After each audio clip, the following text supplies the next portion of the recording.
Well, students are soon going back to class, but it's ultimately up to parents who whether they choose to send their kids or not.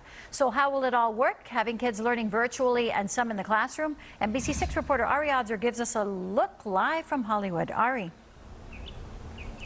Well, Jackie, when kids come back here to McNichol Middle School and every other public school in South Florida in a couple of weeks, they're already expecting some things to be different. Everybody wearing masks, social distancing. But how will the actual classroom experience be for them? Well, here in Broward County, they're literally calling it e-learning phase 2.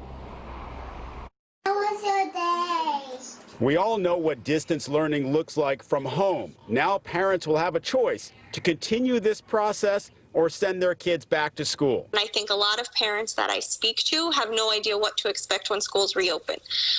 People, when I talk to them, they're thinking that everything's going to be back to how it was. What the classroom will look like is not what was on March 13th.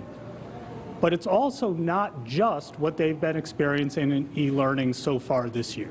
Broward teachers will be instructing in the classrooms, but the students who will eventually fill these desks will also have their laptops, and they will still be using the Canvas platform.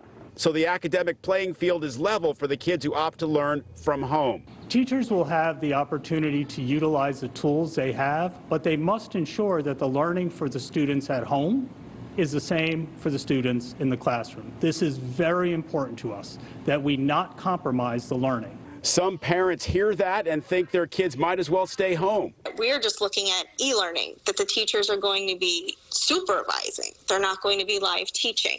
And there are a lot of parents that, when they know that, they will opt to keep their kids home. That's not true. Teachers will be teaching, according to Broward's chief academic officer, and teachers will have access to new cameras that can show them walking around the room, demonstrating concepts, but there's still magic to being there in person. Being physically present in the same room with people adds all kinds of advantages on the social, emotional, as well as on the academic understanding, being able to see the whole person. So to clarify things once again for parents, if you're watching tonight, according to the district, yes, students will be using their laptops in the classroom, but that's partly because that's how they're going to be turning in their work. There will be no worksheets, no shared materials, because they're trying to limit any transmission of COVID by touch. Now, as for Miami-Dade County Public Schools, a spokesperson told me today that the difference between e-learning and the classroom experience there will depend entirely on the class and the individual teacher. We're live in Hollywood. Ari Odzer, NBC6 News.